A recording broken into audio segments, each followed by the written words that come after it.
A very very very happy Teachers Day to all the teachers. मैं जब 18 साल की थी ना तब से मैं जॉब कर रही हूँ और अब मैं हो गई हूँ 55 ईयर्स की, राइट। जब 18 साल की थी तब वो मेरी पार्ट टाइम जॉब थी, but experience counts. Over the years मेरी लाइफ में बहुत सारे एक्सपीरियंसेस आए हैं, जिनमें से कुछ मैं आपके साथ शेयर करना चाह रही हूँ क्योंकि मैंने उनसे बहुत कुछ सीखा है। तो ये रही वीडियो टीचर माई सेल्फ। मैंने अपनी इस टीचिंग प्रोफेशन में बहुत सारे एक्सपीरियंसेस ऐसे किए हैं where I find my self, जहाँ मुझे लगा कि मैं गलत थी और मैंने अपने स्टूडेंट्स से कुछ कुछ सीखा। बहुत साल पहले मैं GHPS में थी, गुरु हरकृष्ण पब्लिक में, जहाँ एक बच्चे को I am a dance teacher. Before I tell you आगे की स्टोरी बताऊँ कि मैं डांस टीचर हूँ। वहाँ एक बच्चा था क्लास 11th का, राइट। वो डांस कर रहा था और वो ऑफ बीट जा रहा था। डांस मतलब आप समझते हैं, रिदम कहीं जा रही थी और बच्चा कहीं जा रहा था। तो मुझे बहुत हंसी आ रही थी उस बच्चे पे, वो क्योंकि वो क्लास 11th का था, बड़ा बच्चा था, ठीक है। तो उसने मुझसे पूछा भी मैम आप मेरे पे हंस क्यों रही हो। तो समझदारी दिखाते हुए मैंने उसको बोला कि नहीं बेटे, मैं आप पे नहीं हंस रही, हम अपनी बात पे हंस रहे हैं। एक दूसरी टीचर भी मेरे साथ थी, but believe you me, on the final day वो बच्चा इतनी रिदम में डांस किया उसने कि उसने मुझे फेल कर दिया। तो मेरा कहने का मतलब है कि we should never make fun of those who can't dance and rhythm, या जिनकी जितना आप सोचते हैं उतनी पोटेंशियल नहीं है। हमें कभी किसी को अंडर एस्टिमेट नहीं करना चाहिए। आई रियली फेल्ट बैड कि मुझे ऐसे हंसना नहीं चाहिए था। अगर जेन्युइनली उसको डांस नहीं भी आता, उसमें रिदम नहीं है, तब भी मुझे नहीं हंसना चाहिए था। He proved me wrong. He was a boy of class 11th, right. So हमको कभी भी किसी को अंडर एस्टिमेट या नीचा नहीं दिखाना चाहिए। I totally agree. Being a teacher it was my fault, being a human it was my fault. Now again एक और एक्सपीरियंस आया। मैं जिस स्कूल में काम करती हूँ वहाँ मुझे मौका मिला बच्चों को सिखाने का, 72 बच्चों को। That was the starting of my job. मेरी जॉब की जब शुरुआत हुई तो मुझे समझ नहीं आया कि और स्कूल्स में, जब मैंने 3-4 और स्कूल्स में पहले काम कर चुकी थी, मैं वहाँ सिलेक्टेड बच्चे लेती थी, डांस सिखाती थी और परफॉर्मेंस कर दी, राइट। वहाँ मेरा एक्सपीरियंस मुझे क्या मिला कि जब 72 बच्चों को कराना पड़ा तो कुछ मुझे म्यूज़िक बताया गया उन स्कूल वालों ने। तो उन्होंने बोला इस पे आपको डांस कराना। मैंने बड़े आकड़ से फरलो मार दी। मैंने कहा हाँ हाँ कंटेम्प्रेरी डांस हो जाएगा इस पे। उन्होंने 1-2 हफ्ते बाद 72 बच्चा पकड़ा दिए। वेयर ऐसे बच्चे भी हैं जो रिदमिक नहीं है, ऐसे बच्चे भी हैं जिनको इंटरेस्ट नहीं है, कई बच्चे बहुत अच्छा करते हैं। और एक था क्लास 5। आप मानिए कि मैं प्रेयर कर रही थी भगवान को, ये भगवान मेरी जॉब छूट जाए, किसी तरह मेरी शादी हो जाए, यहाँ से मैं निकलूँ। बट मुझे करना पड़ा, एक्सपीरियंस करना पड़ा। तो मैंने कोरियोग्राफ करा वो डांस। आप विश्वास करें, it was an impeccable performance. Impeccable का क्या मतलब होता है? एक भी बच्चे ने एक भी गलती नहीं करी। तो वहाँ से मेरा कॉन्फिडेंस यहाँ से शूट अप कर गया कि वाह, कि आई कैन डू इट। और वो एक्सपीरियंस मेरा लाइफ का इतना ब्यूटीफुल रहा। मेरे बच्चों ने मुझे इतना अच्छा एक्सपीरियंस दिया कि आज अगर 100 बच्चे या 200 बच्चों को भी आप बोले ना एक साथ मुझे डांस सिखाना है, तो मैं घबराती नहीं हूँ। This is teachers for you. जब भी आपकी लाइफ में कोई आपके लिए चैलेंज आता है ना, हम घबरा ज़रूर जाते हैं, बट जब उस चैलेंज को आप कर लेते हैं तो आपको पता लगती है आपके अंदर की पोटेंशियल, कि आप में कितना है अंदर जो हमें पता ही नहीं होता, right. Now comes the third experience, जो कि बहुत ज़रूरी है। इनिशियली जब मेरी जॉब लगी, मैं यंग थी, मैं बहुत बच्चों को डांटती थी बीइंग अ डांस टीचर। सबके स्टेप्स एक जैसे करो, राइट हैंड से घूमो, लेफ्ट हैंड से घूमो। तो बहुत ज़्यादा चिल्लाती थी, इतना चिल्लाती थी कि 1-2 साल तो मेरा गला ही ख़राब हो गया चीख चीख के। फिर मुझे लगा कि बहुत छोटे हैं अभी, बिकॉज जहाँ मैं पढ़ाती हूँ वो क्लास 5th तक है, 5th तक सॉरी, वो स्कूल है। तो मैं जब असेस किया ये बच्चों की उम्र तो खाली 10 साल है, धीरे धीरे मुझे ये समझ आने लग गया ये इसलिए गलत कर रहे हैं बच्चे। आप सोचिए, आप जब कुछ गलती करते हैं आप इसलिए गलत करते हैं कि आपको समझ ही नहीं आ रही होती बात। कितना मतलब एक ट्रूथ है, कितनी सच्चाई है इस बात में। आप मैथ्स के सम्स तब तक गलत करते रहेंगे जब तक आपको करना, सॉल्व करना आ नहीं जाएगा। एम आई राइट?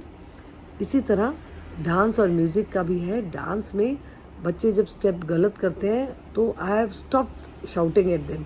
उन्होंने मुझे सिखाया है कि मैं देखूं कि उनको बात ही नहीं समझ आ रही। अगर मैं कह रही हूँ राइट, वो लेफ्ट से घूम जाते हैं, तो मैं उनके हाथ पकड़ के, अच्छा देखो ये ब्लैक बोर्ड, जहाँ से ब्लैक बोर्ड लगा है आप यहाँ से घूमोगे, जहाँ से ये लगा है दूसरा दरवाज़ा है आप वहाँ से घूमोगे। तो जैसे मैं इनको ऐसे सिंप्लीफाई करके समझाती हूँ, वो बच्चे इतने अच्छे से करते हैं। तो चाहे आप जूनियर बच्चों को सिखा रहे हो, पढ़ा रहे हो कुछ, या सीनियर बच्चों को, आप प्लीज़ टीचर्स एक दिमाग में एक बात रखिए कि it's very important for you as a teacher, for us as a teacher to understand कि अगर बच्चा गलत कर रहा है दैट मीन्स कहीं ना कहीं उसको समझ नहीं आ रहा। सो मेक एक्स्ट्रा एफर्ट कमज़ोर बच्चों पर, जो नहीं कर पाते उन पर हमें ज़्यादा ध्यान देना है। तो जो मेरे बच्चे डांस कर लेते हैं वो तो ऑलरेडी आगे खड़े ही होते हैं, तब से मेरा ध्यान उन्हीं बच्चों पर है, उन्हीं का मैं हाथ ज़्यादा पकड़ती हूँ जो वीक बच्चे हैं, जो डांस नहीं कर पाते। मैं अपने डांस के लेवल, डांस के स्टेप्स इतने कम, इतने नीचे ले आती हूँ ताकि वो इजीली डांस कर पाए। एक लास्ट एक्सपीरियंस जो कि बहुत ज़रूरी है हम टीचर्स को समझना, वो ये कि हमें किसी भी बच्चे पर चिल्लाना नहीं है। क्यों? सबसे पहले आप अपनी, वी एज अ टीचर्स, हम अपनी सेहत खराब करते जा रहे हैं। आपने देखा होगा हम बड़ी चिड़चिड़ी सी रहती हैं, नॉट मी, क्योंकि मैं बहुत पहले से समझ चुकी हूँ। मेरे स्कूल में सब बोलते हैं तू हंसते हुए आती है, हंसते हुए वापस जाती है। वो क्यों? अब ये सुनिए गौर से। हम इतना चिल्लाते हैं, स्पेशली सब्जेक्ट टीचर्स, कॉपी नहीं लाया, वाह ना ना ना। हमें बोलना तो होता ही है। मैं जिस स्कूल में, वो जूनियर स्कूल है क्लास 5 तक, उसमें तो एक बात को शायद 50 बार ही बोलना होता है, राइट? बोलना होता है। तो चॉइस इज़ योर, चिल्ला के बोलो कि आराम से बोलो। Am I clear? और जो प्यार का थप्पड़ होता है वो ज़्यादा तेज़ लगता है। आप मानिए या ना मानिए टीचर्स, आप कहीं ना कहीं अपनी सेहत ख़राब करते जा रहे हैं चिल्ला चिल्ला के। जो आपका सिर दर्द होता है, आप हमेशा चिड़चिड़े रहते हैं या आपको इरिटेशन होती है, आप दिखाते नहीं है। जैसे ही कोई राउंड पे आए तो बड़ा आपका स्माइलिंग फेस होता है। No, it has to be natural. Stop shouting at बच्चास। शाउटिंग से क्या होता है, आप अपनी सेहत तो ख़राब कर रहे हैं, और वो जो बच्चे हैं ना, मेरे तो जूनियर बच्चे हैं, सीनियर्स इसको इंसल्ट समझते हैं और जूनियर्स ना ब्लैंक हो जाते हैं, ज़ीरो हो जाते हैं। उनकी समझने की, सुनने की शक्ति ज़ीरो हो जाती है। आपको लगता है वो सुन रहे हैं, वो नहीं सुन पाते, वो नहीं समझ पाते, एकदम ब्लैंक, ऐसे ब्लैंक हो जाता है। So stop it. मैंने जो तरीका अपनाया है वो है बहुत बहुत बहुत ज़्यादा प्यार, बहुत ज़्यादा उनको उनके लेवल पर जाके समझाना, प्यार करना। अच्छा, मेरा सब्जेक्ट है डांस, राइट? मैं आपको एक एक्सपीरियंस बताती हूँ, एंड आप मानेंगे नहीं, जो फाइनल डे था मेरी आंखों में आंसू थे, बाहर नहीं आए, बट वो यहाँ से चल के अंदर तक आ चुके थे। एक्सपीरियंस क्या है, एक बिटिया थी, जब मैं डांस सिखा रही थी, जिससे कि इतनी सी हंसी, इतनी सी खुशी, इतना सा टुकड़ा, ठीक है, वो बच्चा ऐसे विदाउट एक्सप्रेशन। तो मैं जब सबको कर रही थी तो मेरी नज़र उस पर भी जा रही थी, तो मेरा दिल ऐसे हो रहा था। ये जब आप बड़े होते जाते हो, ये मुझे एक्सपीरियंस हुआ है। तो I want all the young teachers, अभी से करना शुरू कर दो। जो मैं 55 साल की उम्र में कर रही हूँ, आपकी जॉब अगर 23-25 साल में लग गई, ये करना शुरू कर दो। मैं उस बच्चे के पास गई, जैसे मैंने उसको ऐसे छूना चाहा ना, क्या हुआ baby, what happened, why aren't you dancing, तो वो बच्चा ऐसे पीछे हट गया। आई फेल सो बैड कि उसके अंदर क्या चल रहा है, क्या हुआ ऐसे। इस बात को अब ध्यान से सुनेगा जो मैं आपको बताने वाली हूँ। नेक्स्ट डे फिर वही class I, let's presume it's a class 1, फिर गाना शुरू हुआ, इतनी सी हंसी। तो उसका हम लोग एग्जाम्पल लेते हैं, उसका नाम था दिव्या, राइट?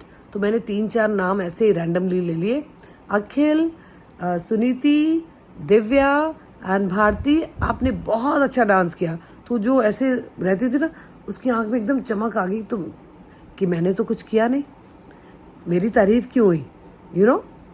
फिर जब नेक्स्ट टाइम उसकी क्लास आई, फिर वो गाना लगा, इतनी सी हंसी, क्योंकि बच्चों को वो एक ही चीज़ बहुत बारी करानी पड़ती है, तब उनको जाके याद होती है। जब मैंने कहा ना इतनी सी हंसी, इतनी सी खुशी, तो हल्का हल्का ना उसका हाथ ऐसे हिलने लग गया, ऐसे ना, हल्का, बिल्कुल ना के बराबर था। और शायद उसने 2 स्टेप किए, and that was the time I felt कि मेरी जीत हुई। फिर मैंने क्या बोला, let's clap for Bharti, let's clap for Divya. फिर दिव्या की आंख में और ज़्यादा चमक थी कि मेरी तारीफ हुई है। मुझे नहीं पता उस बच्चे के दिल में क्या था। अल्टीमेटली मैं उसको हर बार ऐसे कहती थी, वेरी गुड, वेरी गुड, ठीक है। और जब फाइनल डे डांस परफॉर्मेंस हुई स्टेज पे, असेंबली थी या एनुअल डे था उस क्लास का, वो जब बच्चा कर रहा था ना, वो पूरे टाइम मेरे को देख रही थी, उस थम्स अप के लिए, उस एप्रिसिएशन के लिए, उस वेरी गुड वाली फील के लिए, you know. So what I want to tell you is, बच्चे बहुत इनोसेंट होते हैं, स्पेशली जो नहीं कर पाते, उनका हाथ पकड़िए प्यार से और उनको खींच डालिए। भी as a human, as a teacher, it's our duty. Please ये करके देख लीजिए, जो अमाउंट ऑफ सेटिस्फैक्शन मिलती है, एक अमाउंट ऑफ पीस मिलता है ना, इधर दिमाग में, दिल में, उसका एक्सपीरियंस जब करोगे तभी पता लगेगा। तब भी आप भी हंसते हुए स्कूल के अंदर जाओगे, हंसते हुए स्कूल से बाहर आओगे। Don't wait for appreciation from your HM या प्रिंसिपल या योर कलीग, या अपने आप से एप्रिसिएशन लेना सीखो। बड़ा मज़ा आता है मुझे ऐसे करके ना। सो आप भी ऐसे करिए। एंड अगर आपको अच्छा लगे तो ज़रूर करिए और औरों से भी शेयर कीजिए। अगर आप यंग हैं और आप अपना इंट्रोस्पेक्ट कीजिए, हम चिल्लाते जा रहे हैं कि हम चीख रहे हैं, डोंट डू दिस प्लीज़। आप अपने आप को नुकसान दे रहे हैं, अपने बच्चों को नुकसान दे रहे हैं। तो चीखने से तो सॉल्यूशन होता नहीं है। आप चीख रहे होते हो, अगला नहीं सुन रहा होता, उसके तक आवाज़ नहीं पहुंचती है। When you are soft, when you are reasonable, आप रीजनिंग दो भाई, ऐसे नहीं, ऐसे जैसे अब मैं स्कूल में बच्चों को क्या बोलने लगी हूँ, बड़ा मज़ा, ये मैं धीरे धीरे मेरे को आया। मैं नहीं थी, मैं भी 25-23 साल में जब मेरी जॉब लगी, चाँ चाँ चाँ चाँ चिल्लाते रहती थी। तो उसका रिजल्ट ये हो रहा था, आई टोल्ड यू ना, 2 साल मेरा गला ही ख़राब हो गया। मतलब आई वॉज क्राइंग कि शायद परमानेंट ऐसे आवाज़ हो गई थी। अभी तो I can sing, I can speak softly, I can shout, I can sing also, right. Initially I was the music teacher. And so मैं कहाँ थी, मैं ये कह रही थी कि ये जो मेरा एक्सपीरियंस है, इसको अपना एक्सपीरियंस नहीं बनाइए, एक्सपीरियंस लेने की ज़रूरत नहीं, इसको करके देखिए। Introspect your self. If you are shouting, you are doing wrong to your self and to your students. आप नुकसान पहुंचा रहे हैं, राइट। जितना आप स्लो बोलेंगे उतना वो ज़्यादा सुनेंगे आपको, क्यूरियस होंगे आपको सुनने के लिए। Hope I am clear. So जो भी मेरे एक्सपीरियंसेस थे मैंने आपको बता दिए। इसमें अगर आपको इतना सा भी कुछ लगता है कि यूज़फुल है आपके लिए, तो उसको ज़रूर अपनाएं, ज़रूर अपनी टीचिंग उसमें डालें, मेथड में डालें, right. Whether you are a subject teacher और यू आर स्पोर्ट्स टीचर और you are, and never demotivate anybody. मैं उनको ऐसे बोलती हूँ कि भाई ठीक है ना, मैं मैथ्स में अच्छी नहीं थी ना, इसलिए तो मैं डांस टीचर बन गई। अगर आपसे डांस नहीं होता, don't worry, you know, I always do this. जब समर वेकेशंस के बाद बच्चे वापस आए तो मैंने गलती से पूछ बैठी कि आप लोग कहाँ कहाँ घूमने गए थे। तो 2-3 बच्चों के ना ऐसे शक्ल ही उतर गए कि मे बी वो लोग नहीं कहीं घूमने नहीं जा पाए। तो मैं before anybody could answer in the class, मैं ही बोल पड़ी, मुझे कुछ बताना है प्लीज़, मुझे कुछ बताना है, ऐसे बचपना करके ना। मैंने कहा एक बात बताऊँ, मैं तो कहीं जा नहीं पाई, बट मैंने घर में बड़े मज़े किए मम्मी डैडी के साथ, और इतना हम लोग खेले, हम लोग अच्छे से खाना खाया। और उन बच्चों की फिर मैं शक्ल देखती रही चोरी चोरी ना, उनका ऐसे जैसे ना ऐसे उभर गए, जैसे वो छुपना चाह रहे थे ना क्लास में कि ओहो अब तो हमारी बेइज्जती होने वाली है। I could understand my question was wrong, ठीक है। तो मैंने जैसे बोला मैं भी नहीं जा पाई, बट मैंने घर में तो बड़े मज़े किए। देन उनका कॉन्फिडेंस मतलब बूस्ट हो गया कि मतलब हमने कोई कल वो नहीं करा, कोई क्राइम नहीं करा, कि इट्स ओके अगर हम कहीं नहीं गए। सो होप मेरा कहने का मतलब क्या है, आप समझदार हो, बहुत समझ गए होंगे। So thank you for watching. If you like it. Do share with your friends. Do try this. Till the time I post my next video, stay blessed, stay healthy, keep smiling. I love you all. Happy Teachers Day once again. Bye bye.